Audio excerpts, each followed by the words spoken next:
If you struggle with shyness or social anxiety, check out our free No BS training course with actual useful advice you can do from home.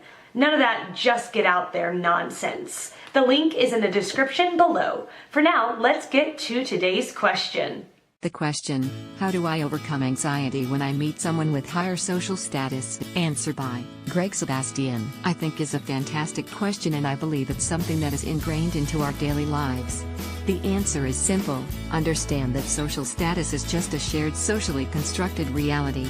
If you take away the power these words mean to you by ridding them of any value, you see that a social status is just a few made-up words created to define people into certain brackets, usually by wealth, class, fame, power, etc. Class is another example of a social construct. Beneath our clothes, away from our education, and miles from your neighborhood, you are just an evolved monkey just like everyone else. One monkey may smell more than the other, one may be more intelligent, another might like to act in a certain way, but all these varying traits are just nuances in the makeup of an individual.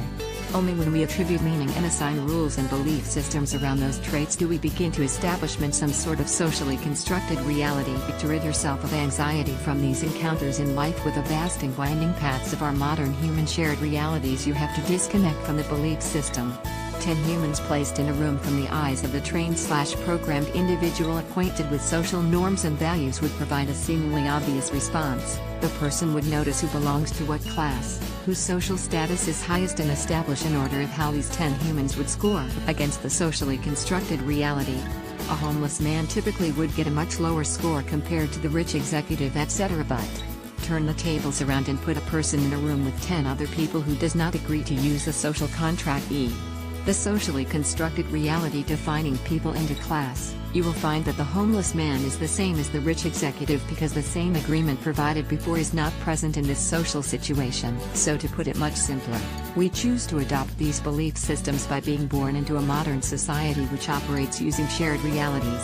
You assuming class matters around other people as a belief system you own and you have chosen to adopt. It is a reversible process, although we have to agree to believe in many shared realities which in the end help us all to live relatively harmoniously, like law and order, rules on the road and in the street, etc. We do not have to agree to believe in certain realities that might hinder us and prevent us from seeing other alternative ways of thinking. Not every construct we believe in helps us all of the time. A good example of this is materialism. This is where we can choose to disconnect from the current narrative and form our own. The next time you are in a lift with a multitude of different people, just remember that we are all playing a role-playing game in life, and part of the game is to believe in certain things, to act a certain way, to live a certain way, to believe in certain things and to conform to a certain way of life.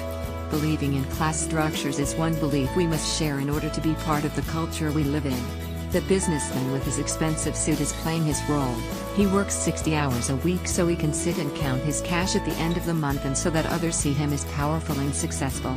He believes that he deserves more than others because he was born into a rich affluent family who owned mills and factories post-industrial revolution. The homeless man is playing his role. He wants sympathy for the way his life has gone, and because has never got the support has desperately needed, he feels others have an obligation to help him. He believes that everyone is above him and that the system has no room for the character he has assumed in life. The woman with 3 kids is playing hers. She is juggling 3 new prospective partners whilst trying to lose weight so that people will see her as more attractive. Everyone is playing a role. She believes that she is just about in the middle, coming from a lower middle class family who enjoyed several holidays away each year. Take a minute to stop, relax a little, take a step back and see the building blocks to your everyday reality. All of the people above are exactly the same, only they are separated by their DNA.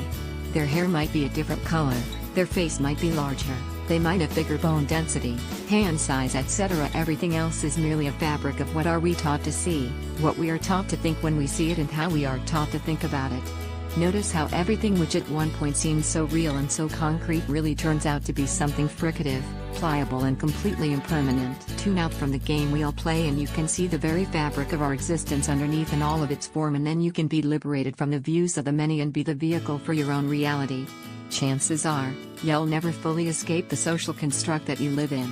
It is, after all, the very foundations of your life and why you are the person you are, and even though we don't like to think who we are is actually a product of our external realities, we are intrinsically a part of this mesh that we call shared reality, and it defines us all, most of which comes from how others see us.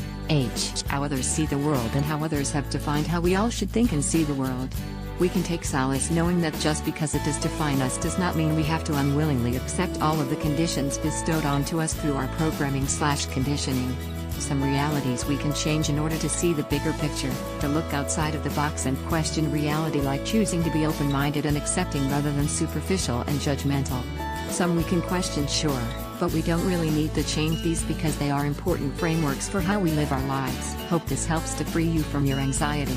All the best, Greg Sebastian. Answer by Andrea Smith. The irony is that the reason why you get so nervous before meeting someone for the first time is because you want to make a good first impression. After all, we all know, the key to overcoming anxiety is not to completely eliminate it, but simply to not allow it to affect you negatively. Answer by Ellen Nichto. You must slowly dismantle the belief that social status is equal to worth. Who cares if someone has more friends than you? Chances are, you're happy with the friends you have. Social status doesn't necessarily equal authority. You'll eventually come to realize that you have no real reason to feel anxious about this person.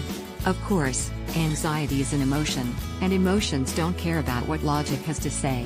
Just know that you'll become less anxious in time.